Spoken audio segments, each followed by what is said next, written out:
โอ้เจอแล้วทุกคนเจอแล้วโอ้ตัวแลนเนาะโอ้มันบ่ได้ขึ้นกกใหม่เนาะมันขึ้นพุ่มตัวนี้เป็นพุ่มแบบนี้นี่ไม้คล้องตัวเขาตัดมาตัวน้อยๆนี่บูฮู้เนาะบูฮู้เลยมันเมนเลนเนาะ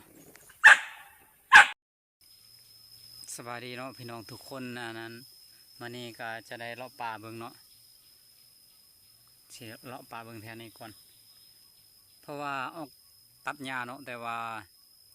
จักทำเพบน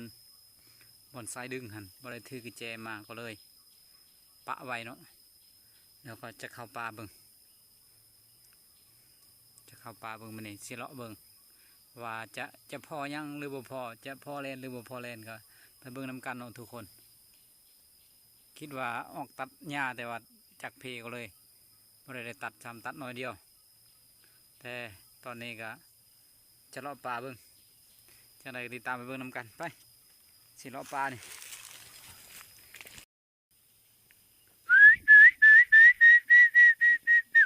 อื่นมาก่อนทุกคนมาซีเมนต์ไปพุ่น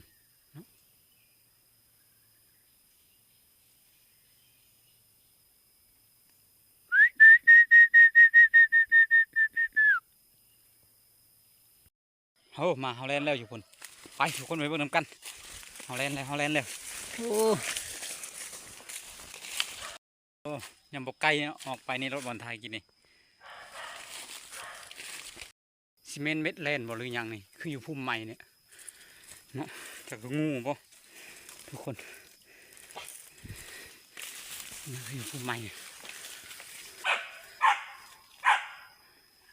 เขาเบิ่งสิยานน้อยหนึ่งเนาะอยู่เทิงพุ่มใหม่เป็นพุ่มเนาะ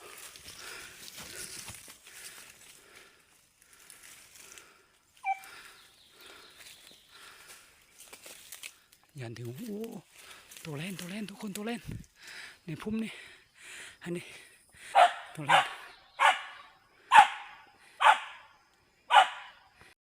โอ้เจอแล้วทุกคนเจอแล้วโอ้ตัวแลนเนาะโอ้มันบ่ได้ขึ้นกกใหม่เนาะมันขึ้นพุ่มตัวนี้เป็นพุ่มแบบนี้มานำเสือกตกเนาะทุกคนตัดไม้แล้วแต่ว่าเบิ่งเสือกบ่เห็นเสือกตกใส่ก่อนเนาะเสือกตัวสีคลองหันโอ้กลับไปนำเสือกไปเจอเสือกแล้วบัดนี้นี่ไม้คลองตัวเขาตัดมาตัวน้อยๆนี่บูฮู้เนาะบูฮู้เลยมันเมนเลนเนาะนี่เดตัวแลนทุกคนเห็นเลยบ่เนี่ยแมนตัวแลนแล้วนะเนาะแต่ว่าหัวมันกับมันสิหัวแลนนั่นกับสิบังใบไม้แน่เนาะเป็นแลนโตน้อยเนาะบ่ใหญ่ปานใดเด้